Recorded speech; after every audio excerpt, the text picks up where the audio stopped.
களரி கறி. மாஷா அல்லாஹ். காயல்பட்டினத்தினுடைய special food அப்படின்னு இதை சொல்கிறாங்க.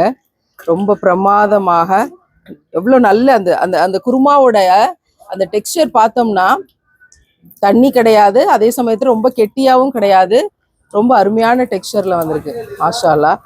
வந்து உங்களுக்கு எது பிடிக்குமோ அதை நீங்கள் கஷ்டப்படுறவங்களுக்கு கொடுங்க அப்படிங்கிறது தான் நமக்கு இஸ்லாம் சொல்லித்தர விஷயம். இந்த ஊரோட ஸ்பெஷல் ஃபுட்டு. அதனால் இன்னைக்கு அதையே மக்களுக்கு சிறப்பாக தருவோம் அப்படின்னு களரிக்கறி இன்னைக்கு தயாராகிருக்கு. ரசம், சுபஹானல்லா. பருப்பும் ரசமும் அப்படிங்கிறது எப்போவுமே ஒரு பெஸ்ட் காம்பினேஷன் தான். நல்லபடியாக இன்னைக்கு இனிப்போட மக்களுக்கு நிறைவு செய்யணும்னு நினச்சோம். அதனால இன்னைக்கு ஸ்பெஷல் ஃபுட் கேசரி. சுபஹானல்லா. மாஷா அல்லாஹ்.